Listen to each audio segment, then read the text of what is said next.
Good morning, students. I welcome all the students of Don Bosco IITA who have joined for the year 2020 and 21. Today, in this session, I will teach you about basics of engineering drawing. Let me introduce myself. My name is Lokesh K. I am the Junior Training Officer for Motor Mechanic Vehicle trade subject.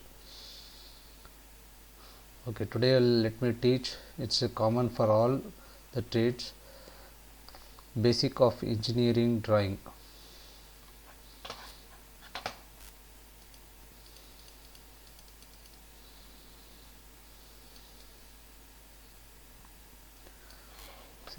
See what is drawing? The graphical representation of any object or idea can be termed as drawing.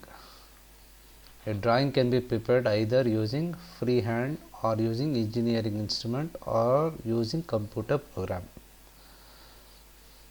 As usually we know that drawing can be of various form, which shows that graphical representation which we use freehand for drawing, as well as we use in computer aided design in drawing. Types of drawing. There are two types of drawing. One is artist drawing and engineering drawing. Artist drawing, the drawing representing any object or idea which is sketched in freehand using imagination of artist, and in which proper scaling and dimensions not maintained is called artist drawing. Example, painting, posters and art, etc. ಇಲ್ಲಿ ನೀವು ನೋಡ್ಬೋದು, artist ಡ್ರಾಯಿಂಗಲ್ಲಿ ನಮಗೆ ಯಾವುದೇ ತರಹದ dimension ಬೇಕಾಗಿಲ್ಲ. Just free hand ಸ್ಕೆಚಲ್ಲಿ ನಾವು ಬರವಣಿಗೆನ ಬರೆದು ಹಾಕೋಂಥದ್ದು. ಲೈಕ್ ಪೇಂಟಿಂಗ್, ಬಣ್ಣ ಹಚ್ಚೋದು, ಪೋಸ್ಟರ್ಗಳು ಹಾಕೋದು, ಕಲೆ ಇದು ಆರ್ಟ್ ಆಫ್ ಡ್ರಾಯಿಂಗ್ ಅದು. Next, engineering drawing. See, now come to the point which we have technically we use engineering drawing. Engineering drawing can be defined as graphical language used by the engineers and other technical personnel associated with engineers profession, which is fully and clearly defines the requirement of engineer terms. It is two-dimensional representation of a three-dimensional object. It's a two-dimensional representation of three-dimensional object. In other words, the art of representing a real or imaginary process using some graphic symbol, letters and numbers with the help of engineering drawing instruments. It's a language of engineers. ನಾವು engineer ಡ್ರಾಯಿಂಗ್ನ language of engineers ಅಂತ ಕರಿತೀವಿ. ಹಾಗಾಗಿ engineering ಡ್ರಾಯಿಂಗಲ್ಲಿ ನಾವು ಯಾವುದೇ ಒಂದು ಇದು ಮಾಡಬೇಕಂದ್ರೆ ಸರಿಯಾದ ಪ್ರಮಾಣದಲ್ಲಿ ಅಳತೆ ಇರಬೇಕಾಗುತ್ತೆ, ಮತ್ತು ಡೈಮೆನ್ಷನ್ ಹಾಕಬೇಕಾಗುತ್ತೆ, ಮತ್ತು ಸ್ಕೇಲ್, ಇನ್ಸ್ಟ್ರೂಮೆಂಟ್ ಡ್ರಾಯಿಂಗ್ ಇನ್ಸ್ಟ್ರೂಮೆಂಟ್ಗಳನ್ನ ಬಳಸಬೇಕಾಗುತ್ತೆ, ಸರಿಯಾದ ಸಿಂಬಲ್ಸ್ ಬರೀಬೇಕಾಗುತ್ತೆ, ಲೆಟರ್ಸ್ ಯೂಸ್ ಮಾಡ್ತೀವಿ. ಇವೆಲ್ಲ ನಮ್ಮ ಟೆಕ್ನಿಕಲ್ ಇಂಜಿನಿಯರಿಂಗ್ ಡ್ರಾಯಿಂಗ್ಸಲ್ಲಿ ಬಳಸುವಂಥದ್ದು. The art of representing engineering object such as building, road, machines, circuits, etc. on a paper is called engineering drawing. ನೋಡಿ, the art of representing engineering objects ಇಲ್ಲಿ ನಾವು ಬಳಸ್ತೀವಿ. ಬಿಲ್ಡಿಂಗ್ ಕನ್ಸ್ಟ್ರಕ್ಷನ್ಸಲ್ಲಿ ಇರ್ಬೋದು, ರೋಡ್ ಕನ್ಸ್ಟ್ರಕ್ಟ್ ಮಾಡೋದ್ರಲ್ಲಿ ಇರ್ಬೋದು, ಮಿಷಿನ್ಸ್ಗಳು manufacturing ಮಾಡೋದ್ರಲ್ಲಿ ಇರ್ಬೋದು, ಸರ್ಕ್ಯೂಟ್ಗಳು ತಯಾರು ಮಾಡೋದು ಎಲ್ಲ ಪೇಪರಲ್ಲಿ ನಾವು ಫಸ್ಟ್ ಬರೆದು ಆಮೇಲೆ ಪ್ರೋಸೆಸ್ ಮಾಡೋದು ನಾವು ಇಂಜಿನಿಯರಿಂಗ್ ಡ್ರಾಯಿಂಗ್ ಅಂತೀವಿ. It is used by engineers and technologist. ನೋಡಿ, ಆ ಡ್ರಾಯಿಂಗ್ ನಾವು ಇಂಜಿನಿಯರ್ ಡ್ರಾಯಿಂಗ್ನ ಯೂಸ್ ಮಾಡೋದು ಇಂಜಿನಿಯರ್ಸ್ ಮತ್ತು technologist. And engineer drawing provides all information about size, shape, surface, type, material etcetera of the object. Example, building drawing for civil engineers, machine drawing for mechanical engineers, circuit diagram for electrical and electronic engineers, computer graphics for one and all. Computer graphics ಪ್ರತಿಯೊಬ್ಬರಿಗೂ ಬೇಕಾಗಿರೋಂಥದ್ದು, electrical ಮತ್ತು ಎಲೆಕ್ಟ್ರಾನಿಕ್ಗೆ ಸರ್ಕ್ಯೂಟ್ಗಳು ಬೇಕಾಗಿರೋಂಥದ್ದು, missionaries mechanical ಇಂಜಿನಿಯರ್ಸ್ಗಳಿಗೆ ಬೇಕಾಗಿರೋಂಥದ್ದು, ಮತ್ತು building construction ಮಾಡೋರನ್ನ ನಾವು civil ಇಂಜಿನಿಯರ್ಗೆ ಬೆಳೆಸುತ್ತೆ ಮನೆ constructions ಮಾಡೋದಕ್ಕೆ. Difference between artist and engineering drawing. ನೋಡಿ, artist drawing ಮತ್ತು engineer drawing ವ್ಯತ್ಯಾಸ ಏನು ಅಂತ. ಆರ್ಟಿಸ್ಟ್ ಡ್ರಾಯಿಂಗ್ಗೆ emotion, sensitivity in some way ಬೇಕಾಯ್ತು. Purpose of artist drawing is to convey emotion ಫೀಲಿಂಗನ್ನು ತೋರಿಸ್ಬೋದು.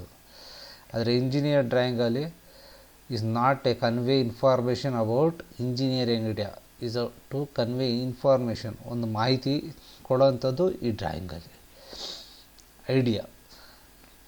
ಮತ್ತು ಆರ್ಟಿಸ್ಟ್ ಡ್ರಾಯಿಂಗಲ್ಲಿ can be understood by all. ನೋಡಿ, ಎಲ್ಲರೂ ಅರ್ಥ ಆಗುತ್ತೆ, ಆದರೆ need some specific knowledge or training to understand. ನೋಡಿ, ಇಲ್ಲಿ ನಮ್ಗೆ ಏನಾದರೂ ಒಂದು ಟ್ರೈನಿಂಗ್ ತಿಳ್ಕೊಬೇಕು. ಒಂದು ಡ್ರಾಯಿಂಗ್ ಮಾಡಬೇಕಂದ್ರೆ ಅದೊಂದು ಟ್ರೈನಿಂಗ್ ತೊಗೊಂಡು ಆಮೇಲೆ ಅದನ್ನ ನಾವು ತಿಳ್ಕೊಬೇಕಾಗತ್ತೆ. Scale maintenance is not necessary. ನೋಡಿ, ಇಲ್ಲಿ ಸ್ಕೇಲು ನಮಗೆ ಡೈಮೆನ್ಷನಿಂಗು ಇವೆಲ್ಲ ಏನೂ ಇಲ್ಲ. ನಾವು ಹೆಂಗೆ ಬೇಕು ನೋಡಿ ಚಿತ್ರಕಲೆ ಥರ ಬರೆದು ರಚನೆ ಮಾಡಿ ಫ್ರೀ ಹ್ಯಾಂಡಲ್ಲಿ. ಆದರೆ ಇಂಜಿನಿಯರ್ ಡ್ರಾಯಿಂಗಲ್ಲಿ scale maintain is necessary. No special requirement of engineer instrument. ಯಾವುದೇ ಥರ ಒಂದು ಸ್ಪೆಷಲ್ ಆಗಿರೋಂಥ ಇಂಜಿನಿಯರಿಂಗ್ ಎಕ್ವಿಪ್ಮೆಂಟ್ಸ್ ಬೇಕಾಗಿಲ್ಲ.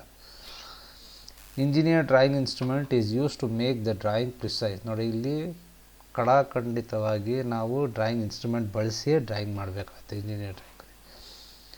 On artist drawing may not be numerically specific and informative. ನೋಡಿ, ಇದು ಮಾಹಿತಿ ಕೊಡೋವಂಥದ್ದಲ್ಲ ಆರ್ಟಿಸ್ಟ್ ಡ್ರಾಯಿಂಗ್ ಅಷ್ಟೊಂದು an engineer drawing must be numerically specific. ಅದಕ್ಕೆ ಸರಿಯಾದ ಸೂಚನೆ ಮತ್ತು ಮಾಹಿತಿ ಕೊಡುವಂಥದ್ದು. Standard drawing code need not be followed. ಇಲ್ಲಿ ಸ್ಟ್ಯಾಂಡರ್ಡ್ ಡ್ರಾಯಿಂಗ್ ಕೋಡ್ ಯಾವುದು ಫಾಲೋ ಮಾಡೋವಂಥದ್ದಿಲ್ಲ ಆರ್ಟಿಸ್ಟ್ ಡ್ರಾಯಿಂಗಲ್ಲಿ. Standard drawing code like ISO and ANSI, JIS, BS, etc. must be maintained in engineer drawing. Purpose of engineering drawing. See, it is very difficult and complex to explain some certain engineering requirement in word. In such cases, well-defined and properly scaled graphic can be made. It easy understand for technical purpose. Engineering drawing serves this purpose. Technically ನಮ್ಮ engineer ಡ್ರಾಯಿಂಗ್ನ ನಾವು graphically represent ಆಗಿ ಅರ್ಥ ಆಗಂಗೆ ಮಾಡೋವಂಥದ್ದು. Engineer drawing serve this any product that is manufactured, fabricated, assembled, constructed, built or subject to any type of conversion purpose must first be design. ನೋಡಿ, ಯಾವುದೇ ಒಂದು ನಾವು ಫ್ಯಾಬ್ರಿಕೇಟ್ ಮಾಡೋದು, ಯಾವುದೇ ಒಂದು ತಯಾರು ಮಾಡೋವಂಥ ವಸ್ತುಗಳು ಬಿಲ್ಡಿಂಗ್ ಕನ್ಸ್ಟ್ರಕ್ಷನ್ ಇರ್ಬೋದು, ಮ್ಯಾನುಫ್ಯಾಕ್ಚರ್ ಆಫ್ ವೆಹಿಕಲ್ಸ್ ಇರ್ಬೋದು, ಅಥವಾ ಫ್ಯಾಬ್ರಿಕೇಷನ್ ಆಫ್ ಯಾವುದೇ ಒಂದು ಪದಾರ್ಥಗಳು, ಅದಕ್ಕೆ ಒಂದು ಡ್ರಾಯಿಂಗ್ ಡಿಸೈನ್ ಮಾಡಿ ಆಮೇಲೆ ಅದನ್ನು ಫ್ಯಾಬ್ರಿಕೇಷನ್ ಮಾಡೋಂಥದ್ದು. Engineer drawing is a best way. ಆ ಡ್ರಾಯಿಂಗ್ ಡಿಸೈನ್ ಮಾಡಿದ್ರೆ ಫಸ್ಟು ಡ್ರಾಯಿಂಗ್ ಮಾಡಿ ಆಮೇಲೆ ನಾವು ಪ್ರೊಡಕ್ಷನ್ ಮಾಡೋವಂಥದ್ದು. Application of engineering drawing. Engineer drawing is essentially and most engineer projects. Some important use of engineer drawing are, it is used in ship navigation. ನೋಡಿ, ship navigation, ಈ ಶಿಪ್ಗಳಲ್ಲಿ drawing ತಯಾರು ಮಾಡೋದು, ಅದಕ್ಕೆ for manufacturing machines and automobiles. ನೋಡಿ, ಮಿಷಿನ್ಗಳು ತಯಾರು ಮಾಡೋದು ಅಥವಾ ವೆಹಿಕಲ್ಸ್ ಅವೆಲ್ಲ ಬಳಸೋದು. For construction of building, roads, bridges, dams, electrical and telecommunication structures. ನೋಡಿ, building, road constructions, dams, electrical ಆಮೇಲೆ ಟೆಲಿಕಮ್ಯುನಿಕೇಷನ್ ಇಲ್ಲೆಲ್ಲ ಇದನ್ನು ಬಳಸೋವಂಥದ್ದು ತುಂಬ important. We use for construction of building, roads and for manufacturing of electrical appliances like TV, phone, computer. ನೋಡಿ, TV, ನಿಮ್ಮ mobile phone, ಇವೆಲ್ಲ ಒಂದು ಸರ್ಕ್ಯೂಟ್. ಇವೆಲ್ಲ ಫಸ್ಟು ತಯಾರು ಮಾಡೋಕ್ಕೆ ಮುಂಚೆ ಇದನ್ನು ಕನ್ಸ್ಟ್ರಕ್ಟ್ ಮಾಡ್ತಾರೆ, ಪ್ಲ್ಯಾನ್ ಮಾಡ್ತಾರೆ.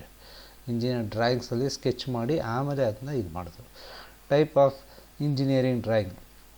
Engineering drawing can be grouped into following major categories: geometrical drawing, plain drawing, solid drawing, mechanical drawing, civil engineering drawing, electrical and electronic drawing. Geometric drawing, the art of representing geometric objects such as rectangle, square, cubes, cone, cylinder, sphere on a paper is called geometric drawing. Geometric drawing ಅಂದರೆ ನೀವು 10th ಸ್ಟ್ಯಾಂಡರ್ಡಲ್ಲಿ ಕಲಿತಂತಹ square, rectangle, cube, cone ಇವೆಲ್ಲ 2 ಡೈಮೆನ್ಷನಲ್ಲಿ ಬರೀತೀರ. Length ಮತ್ತು breadth use ಮಾಡಿ ಅದನ್ನು ನಾವು ಜಾಮೆಟ್ರಿಕಲ್ ಡ್ರಾಯಿಂಗ್ ಅಂತ ಕರಿತೀವಿ. It is called plain geometrical drawing and it has 3 dimension ನೋಡಿ. ಪ್ಲೇನ್ ಜಾಮೆಟ್ರಿಕಲ್ ಡ್ರಾಯಿಂಗ್ ಅಂದರೆ 3 ಡೈಮೆನ್ಷನ್ ಇರೋಂಥದ್ದು, ಲೆಂತು, ಬ್ರೆಡ್ತು ಮತ್ತು ಹೈಟ್ ಅಥವಾ ಥಿಕ್ನೆಸ್, ಡೆಪ್ತ್ ಅಂತ. ಅಂದರೆ ಕ್ಯೂಬ್ ಆಗ್ಬೋದು, ಪ್ರಿಸಮ್ ಅದು, sphere, cylinder. It is called solid geometric. Mechanical engineering drawing, the art of represent mechanical objects such as machines, machine parts. ನೋಡಿ, mechanical engineering ಡ್ರಾಯಿಂಗಲ್ಲಿ ಮಿಷಿನ್ಗಳು, machine ಪಾರ್ಟ್ಸ್ಗಳನ್ನ ಬರೆಯೋದಕ್ಕೆ ನಾವು ಮೆಕ್ಯಾನಿಕಲ್ ಡ್ರಾಯಿಂಗ್ ಅಂತ ಕರಿತೀವಿ. ಸಿವಿಲ್ ಇಂಜಿನಿಯರಿಂಗ್ ಡ್ರಾಯಿಂಗ್ ಅಂದರೆ which we use for construction of building, roads, bridges, dams. Similarly, electrical engineering drawing, we use all electrical circuit, generators, transformers, wiring diagrams, motors, such equipments for construction purpose. For constructing all this, we use circuits for electrical drawing. And specific purpose of studying civil engineering. Now, in civil engineering, specific purpose used to develop civil construction sketches for basement, layout, bridges, highways, and navigations. To develop skill in abstracting information for calculating sheet and schematic drawing. Then elements of engineering drawing. See, engineering drawing, one is graphic language and the word language. So, in graphic language, line type, projection method, geometric constructions. This is graphically visuals. Word language means lettering and numbering, where which we use. These two are included in engineering drawing. Drawing standards. And engineering should be followed specific and universal acceptance standards as given in the drawing standard. See, in the country worldwide we follow ISO code, that is our International Organization for Standardization. Second, in USA, ANSI, American International America National Standard Institute. Japan, JIS, Japanese Industrial Standard. UK, BS, British Standard. In Bangladesh, in most of the cases, it is usually practiced to follow ISO code of engineering drawing, or in some instances ANSYS and BS standards are used. Thank you. In the next class, we will continue the next topic as related to engineering drawing.